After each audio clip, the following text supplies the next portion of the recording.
So, welcome everyone. This is our seventh lecture on the virtual lab in chemical engineering series. So, till lecture number six, what we did was fluid flow operation laboratory experiment. જેમાં આપણે flow through pipe, flow through fittings એના experiment કર્યા હતા, how to calculate pressure drop in pipe network. Then we understood the flow through various flow meters. So we saw orifice meter, venturi meter, V notch and rectangular notch, and how to calculate flow rate based on this flow meters. And then we studied the performance characteristic of centrifugal pump that was in last lecture. So till now the experiment were related to the fluid flow operation. Now we will move forward with the heat transfer laboratory. So this lecture we will be doing experiment on heat transfer by conduction. Next lecture will be on convection and then the radiation. And then after that we will move forward with the mass transfer laboratory. Okay. So let's begin today's class.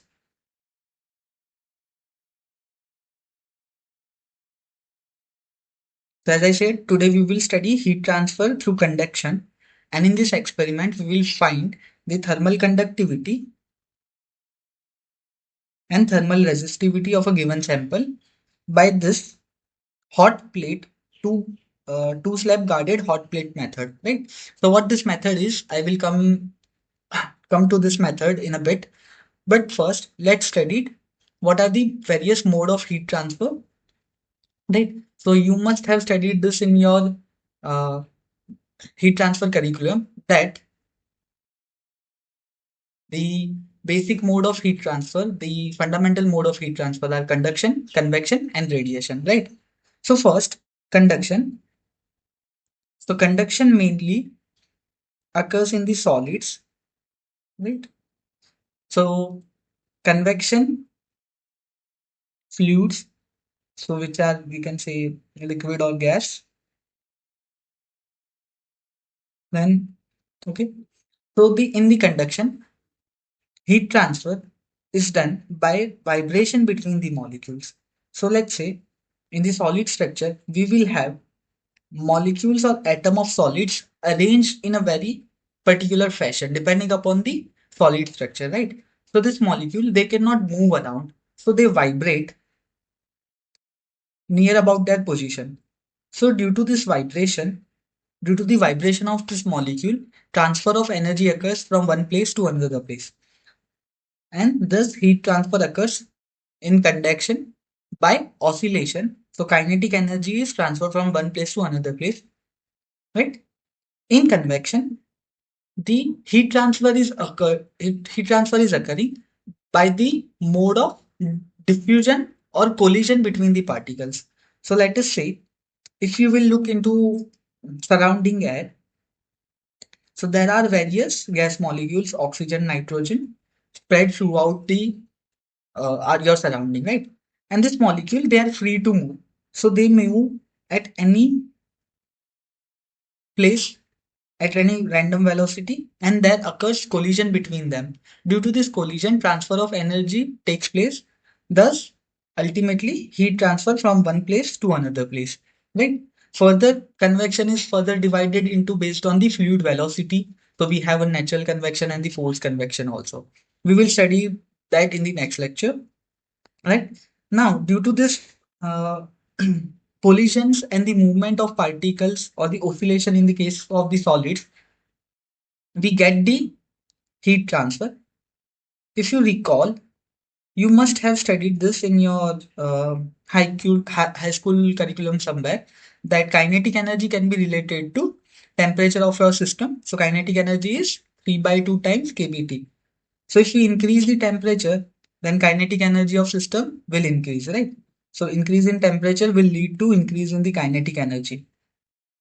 That means more oscillations between the particle, more movement, more diffusion. Thus, heat transfer will also increase, right? So thus generally with increase in the temperature, you will see increase in rate of heat transfer via conduction and convection, right? Then the third mode of heat transfer is radiation. While in conduction and convection, we need a medium for heat to transfer. For the radiation, we don't have need any particular medium, radiation can occur in the vacuum also. Why? Because in radiation, heat is transferred via the electromagnetic waves, which are emitted from a hot body, right? So the simplest example of radiation you can consider is that sun rays coming from the sun surface to the earth. So that is heat transfer by radiation, right? Which do not require any medium. Now, for us as a chemical engineer, all three mode of heat transfer are very important. So you will see radiation calculations in various furnaces, right? There are various processes, particularly thermal cracking process, which occurs at very high temperature, where radiation plays a very important role. Then, um, normal heat transfer equipment such as commonly known heat exchanger, silent tube heat exchanger, plate and flame heat exchanger, right? Or you might have double pipe heat exchangers, or even the jacketing of various reactors, jacketing of pipe. That both conduction and convection plays an important role. So we need to quantify this heat transfer through both of this medium. How much heat transfer is occurring via conduction, how much heat transfer is occurring via convection, right? So that is an important aspect as a chemical engineer to know and to quantify this all three mode of heat transfer. So first, we will look at the conduction. Now, for the conduction, heat transfer via conduction is given based on the Fourier's law, where it says that heat flux is proportional to temperature gradient. So let us consider this slab which has the two which is subjected to a higher temperature on a one side and the lower temperature on the other side. So two sides have a different temperature, right? So let's say the left hand side is at higher temperature and right hand side is at a lower temperature, due to which the surface temperature on the left hand side is T1, surface temperature on the right hand side is T2. Okay, so that is the temperature gradient from one place to another place. So molecules here on the left hand side will be vibrating at a higher frequency and this will be vibrating at a lower frequency. So this difference in the oscillation will cause an kinetic energy to be transferred from one place to another place. Thus, you will see that energy will be transferred from one place to another place and we will get this temperature gradient from left side to right hand side. Okay. Now, as this law says that the heat flux. So flux is nothing but heat transfer per unit area per unit time. Okay. So you can define its unit as joule per meter square time or watt per meter square. Right. So let's call this flux as a Q. So Q is proportional to temperature gradient. So it's a gradient. So gradient is generally with respect to distance also, right? So Q is proportional to delta T by delta X, where delta is temperature difference between 2 points, right? So in our case, this dx is the distance and the delta T is T1 minus T2. So flux is proportional to temperature gradient. If we remove the proportionality constant, we introduced a constant K. This constant K is referred as not thermal conductivity, sorry,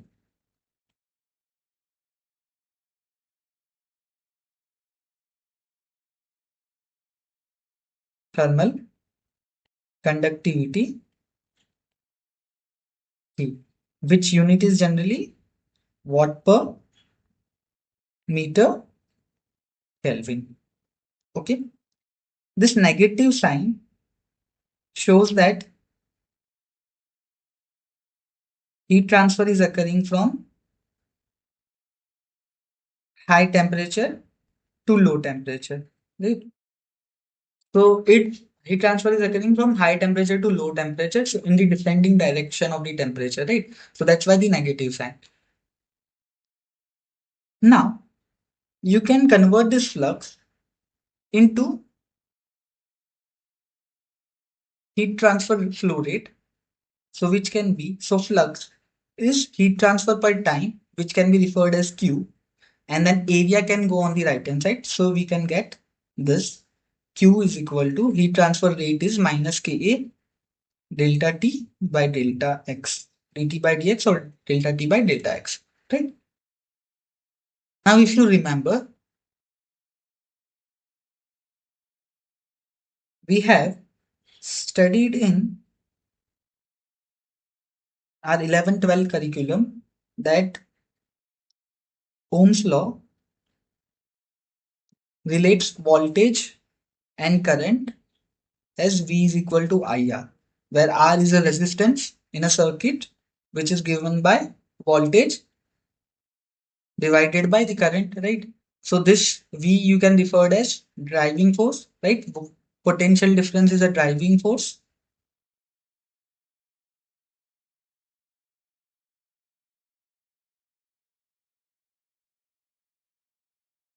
and this is your flow, flow of current. Okay.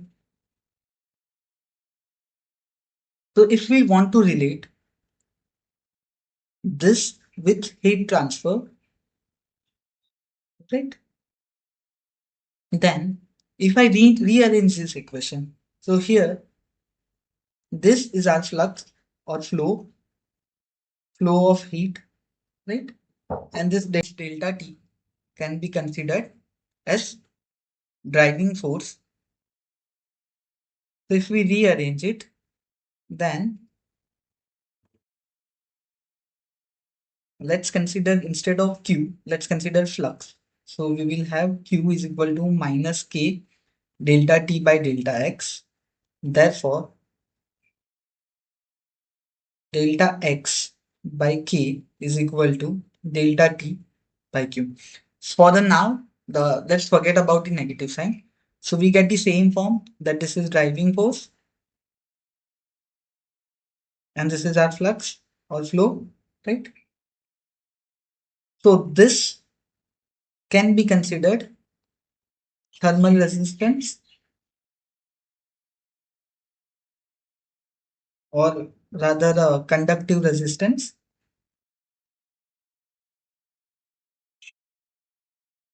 right? So this is what thermal resistance is. R is equal to delta X divided by K, which is our thermal conductivity, right? So if resistance is high, that means heat transfer will be less. If resistance is low, heat transfer will be more. Or you can correlate it based on directly thermal conductivity. If thermal conductivity is high, if then resistance will be less, so heat transfer will be more. Okay, but for a conduction, heat transfer is looked not only based on the conductivity but also combination of delta x, which is the distance between two endpoints. So thus, instead of just looking at the conductivity, we should ideally look on the resistance part, thermal resistance, since it also accounts for heat transfer between two endpoints, right? So component might have a higher thermal conductivity, but the delta x might be too much that the heat transfer rate will be low because the resistance is more, right? So that is one thing to keep in mind. Now, the one common example where this conduction plays some important role, one can think about is heat exchanger. So heat exchanger is a combination of conduction plus convection, heat transfer,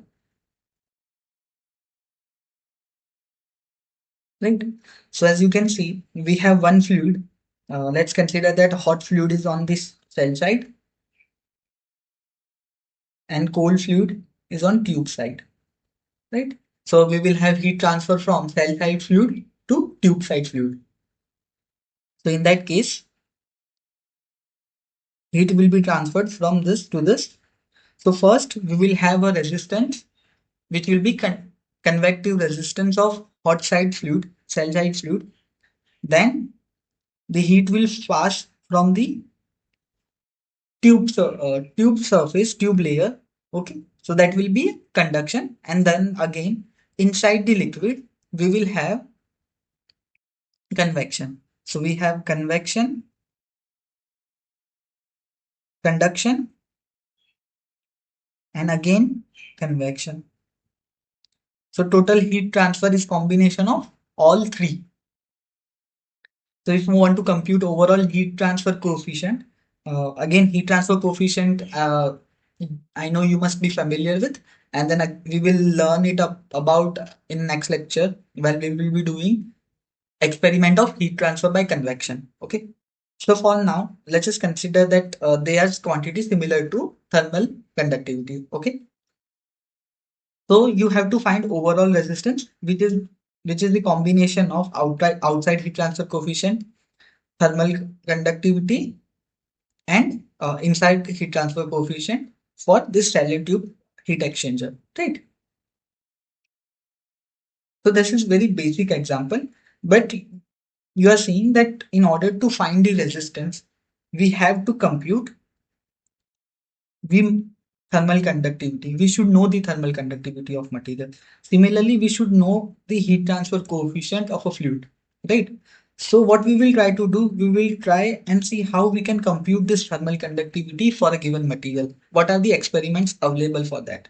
So to measure the thermal conductivity, there are various techniques, steady state method that are used. Steady state method meaning which are time independent. So steady state method which are used to measure the thermal conductivity. So there are three methods. One is hot plate method, which is this experiment we are doing. So in hot plate method, what we will do is this specimen.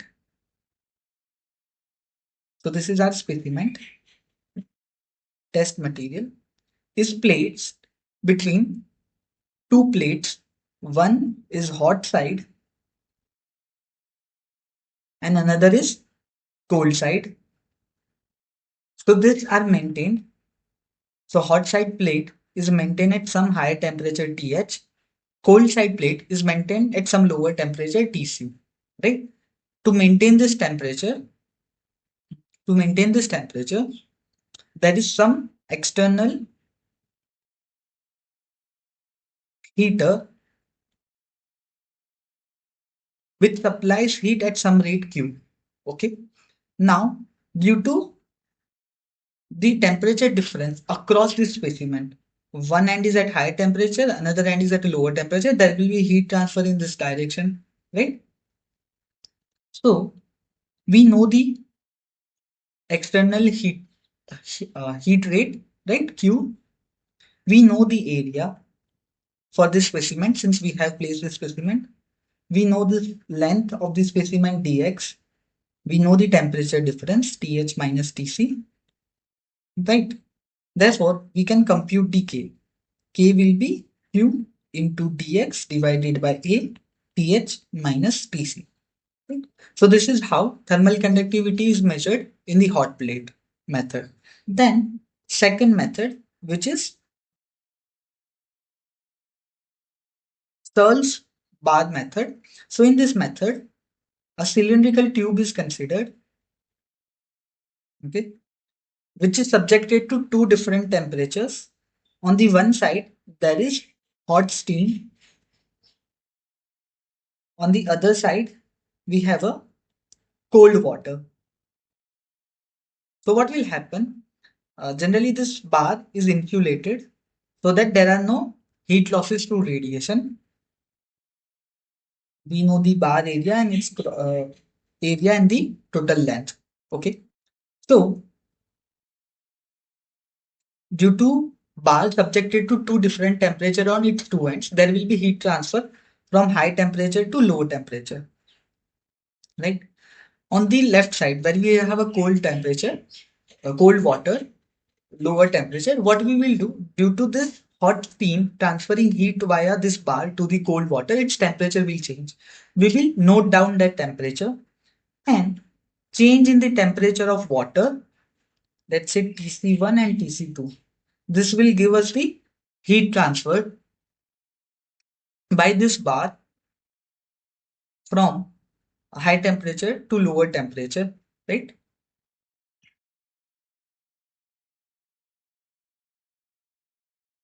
Is it stuck? Okay, just a minute.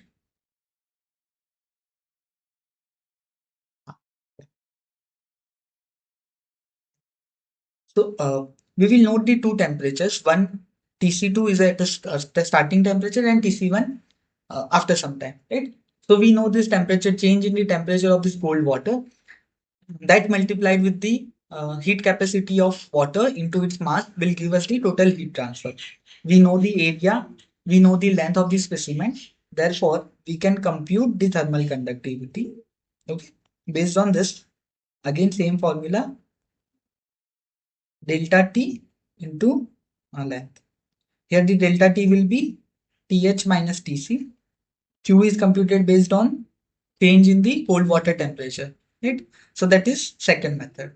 In the least disk method, that is kind of similar to Searle's bar method, where instead of using a bar, we are using a disk which is subjected to a different temperature conditions, and then we compute the thermal conductivity based on the temperature values across that specimen, and heat transfer rate is computed based on the change in the temperature of steam which is passed over that disk.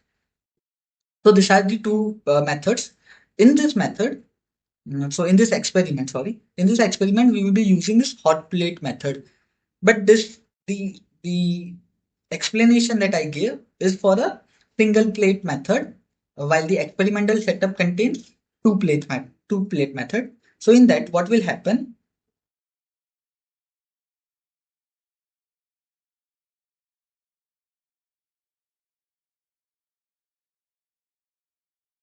So instead of having one heated side, the specimen will be placed will on the both side of the heater. So let's say this is our heater. Specimen is placed here. Then we have cold water going this side, right? So these are water reservoir. Again, water reservoir. This will be dx. Heater will give us the Q. So generally from the voltage of the heater, that we will be knowing the heat transfer, right? This much watt. We know the area, we know the dx. So these two things are known, right? So now since this heater is connected to two specimens and heat will be distributed in the both sides, so actual Q, if we take the one directional flow, it will be divided into two parts, one on the top, one on the bottom.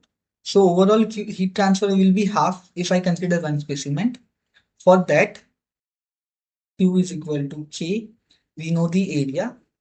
We know this dx value. So dx, and temperature will be this heater temperature TH and then water temperature TC. So we constantly monitor this TH and TC. We average out its value once the steady state is attained, and then we use that temperature value to find the driving force. We know the flux, we know the specimen detail, and then we compute the K value. Right? So this is our experiment, which is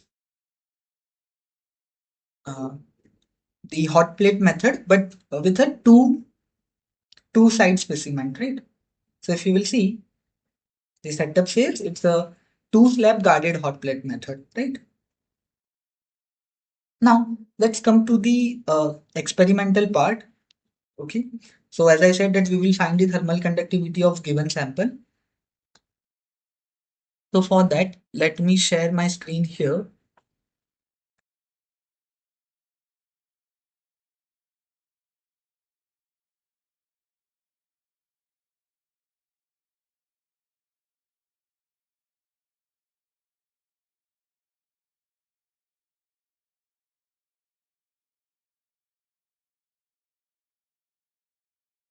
Okay.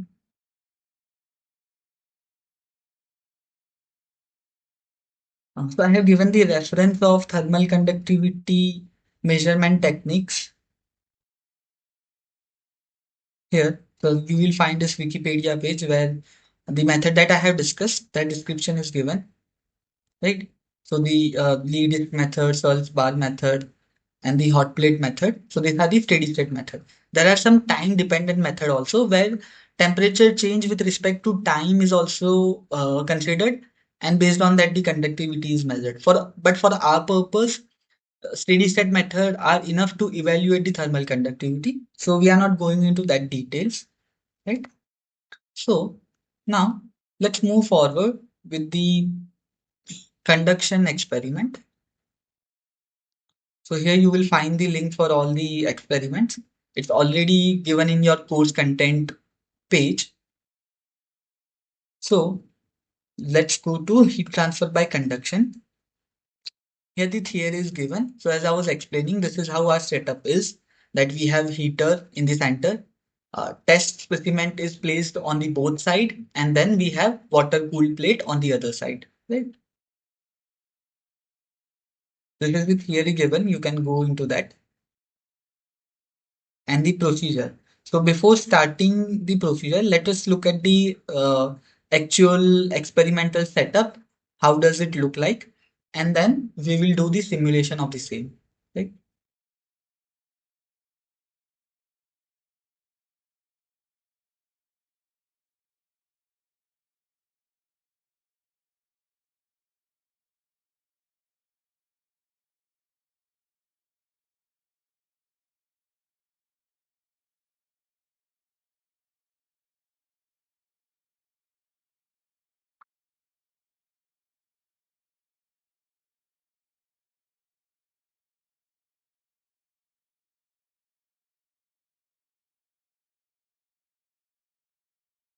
Heat transfer by conduction.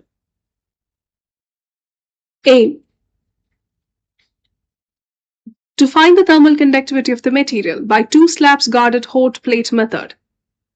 To calculate the thermal resistance of the material. Conduction apparatus. Thermal conductivity apparatus. The apparatus consists of a guarded hot plate and cold plate.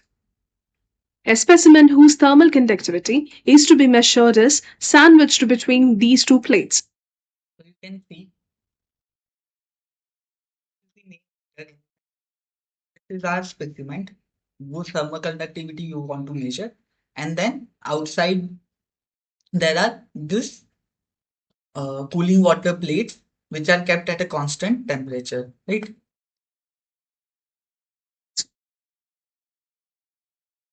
Both the hot plate and guarded plates are heated by electrical heaters. Water is circulated through the cold plate. Thermocouples are attached to find the temperatures of the hot and cold plates. Theory. In conduction, heat is carried through collisions between rapidly moving molecules at the hot end of a body of matter and the slower molecules at the cold end. As heat passes through the metal rod, the air surrounding the rod is immediately heated by conduction. The rapid vibrating particles of the heated rod strike against the molecules of the air that are in contact with the rod. The energy so imparted to the air molecules causes them to move about at higher rate and communicate their energy to the other nearby molecules. Thus, some of the heat supplied to the metal rod is conducted and carried away by the surrounding air. The amount of heat Q that flows through the slab in the time t is given by Q by T is equal to Vi by 2 is equal to Ka delta T the whole divided by delta X, where K is the thermal conductivity of the material, A is the area of the material, which is equal to pi d squared the whole divided by 4, where d is the diameter of the material. Delta X is the thickness of the material, V is the voltage, I is the current, and delta T is the temperature difference of hot plate and cold plate. The thermal resistance R of a layer of a material of thickness delta X and of thermal conductivity K is given by R is equal to delta X divided by K. Procedure. Switch on the power. Using the two white knobs on the apparatus, we can fix a voltage and corresponding current for the main heater and guard heater. Note that the same power should be given to both the heaters. After steady state is reached, the temperature T1, T2, T3, T4, T5, T6, T7, and T8 of the thermocouples are noted in the temperature indicator. The experiment is repeated for different values of voltage and corresponding current. Applications. Heat transfer has broad application to the functioning of many devices and systems. The principles of heat transfer has been used in the wide variety of circumstances like heat exchangers, building construction works, thermal energy storage devices, thermopile, and infrared thermometer.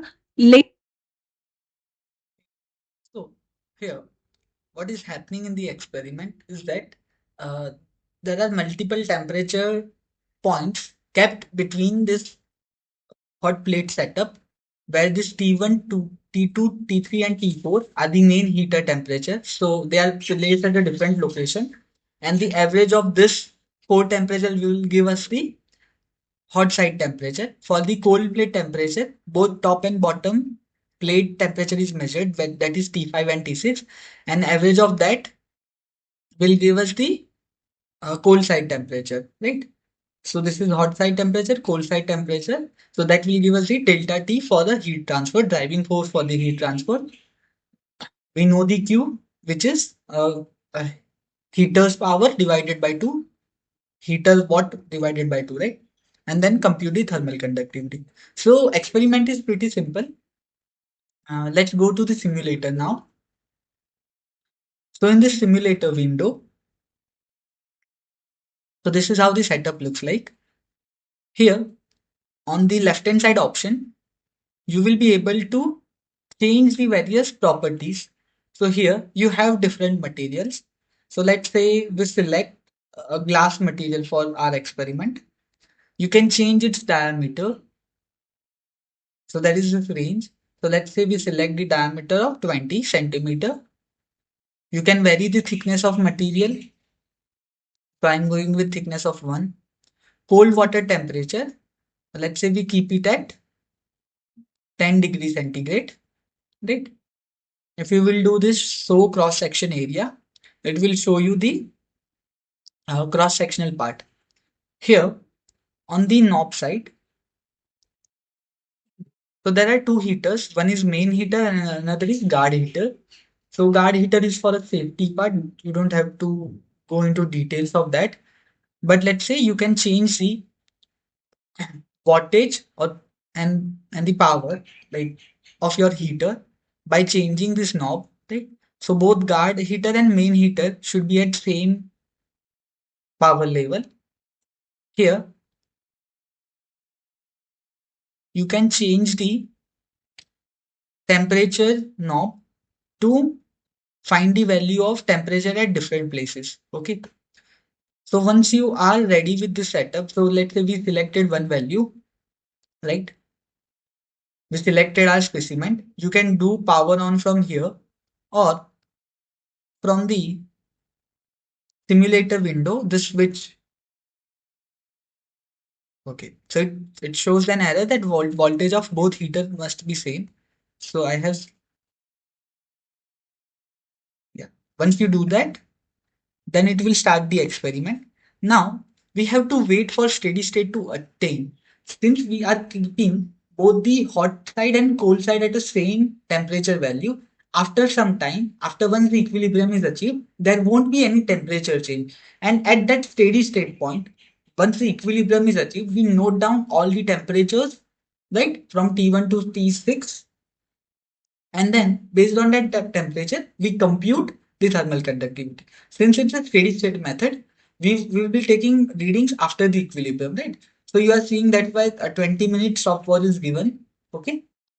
And then you can check all the temperatures here. So T5 and T6 are the cold water side temperature, and then T1, T2, T3, T4 are the hot side temperature, okay? So once you know this reading, let's go to the calculation sheet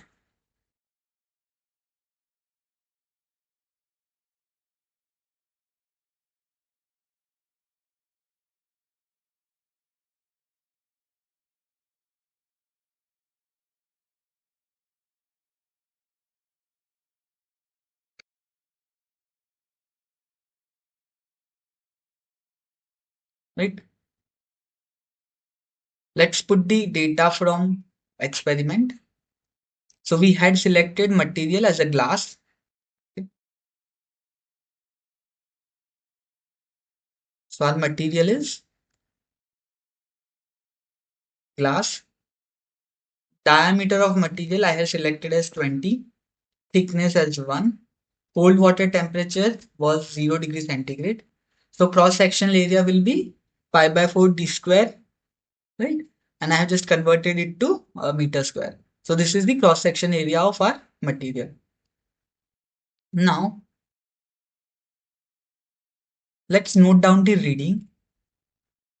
So voltage for the heater is 110, current is 0.31, T1 temperature is 11.74, T2 temperature is 12.46, T3 temperature is 12.09,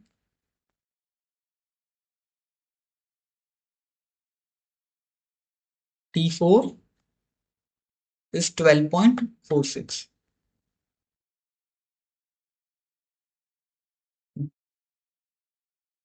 T5 and T6, which are cold water temperature, are 10. Okay, so 10 and 10. So this detail is noted. Now, let me clear this line. So now, average heater side temperature will be average of all this four temperature T1 to T4. Average cold side temperature is average of T5 and T6, right? Therefore, Q will be calculated based on the voltage into current. Since it's two-sided sample, then that's why it's divided by 2. If we had only one side, other side would have been insulated. Once a sample is kept on the one side, then it will be V into I, right? So this is heat transfer. Now K is equal to, if we will rearrange it, we will get it that it should be RQ into thickness of material, which is dx, divided by our area, cross sectional area, into delta T, right? So this is the thermal conductivity that we are getting, which is 2.48. And resistance, thermal resistance is L by K, right? So this is L and this is K. So this is the thermal resistance that we have got. Okay. I think here I made a mistake. This L should be converted to meter also, right? So this is the thermal resistance and the thermal conductivity. Okay, here it's converted. So this was done at one condition, right? Now turn off the heater, reset the it has already resetted the material. Uh, let's select the same properties, that glass, diameter of 20,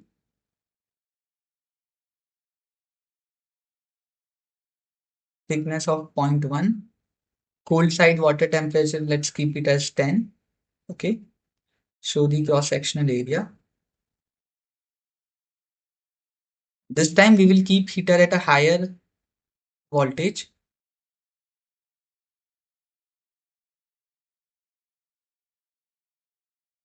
Right? Let's turn it on. So our heater is at 130 watt, sorry, 130 voltage.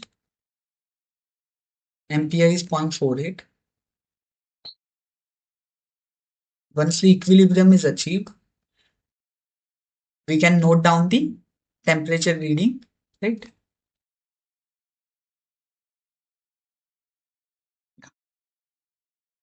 What happened?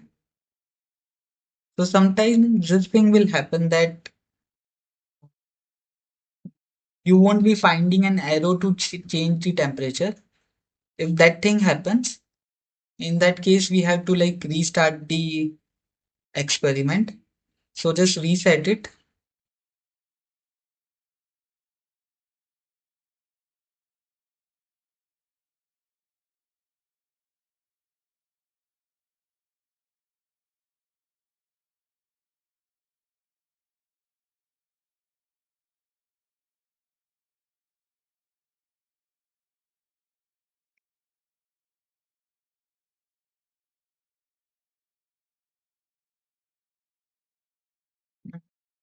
So what I generally do is like you change the knob to some temperature value. I have found that when we do that, in that case, after the simulation, we can access the other temperature values.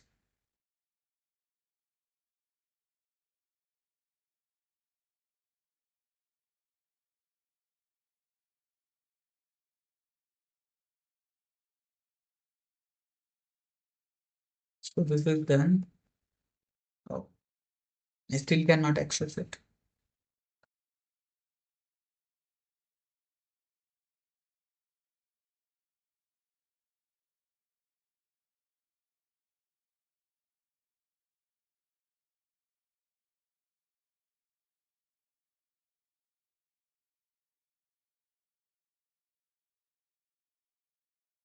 So if you will do this show result part, it will show you the conductivity value for a given specimen, but it's not changing the temperature.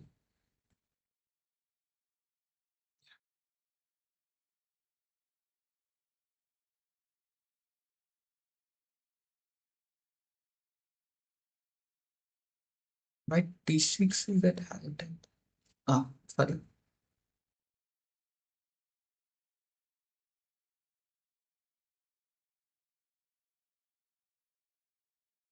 Let's reset it and try one more time.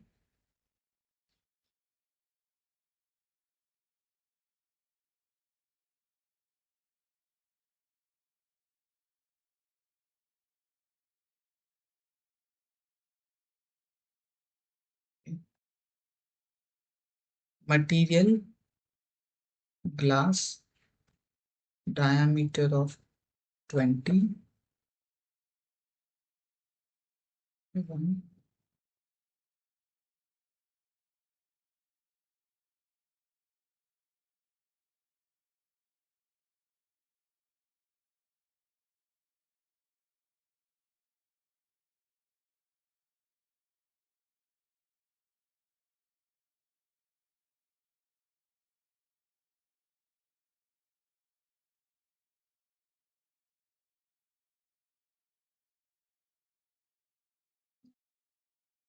Yeah, it's not working for me as of now, but you can try it. So once you do that, you should be able to change this temperature knob value, and then all the temperature will be displayed.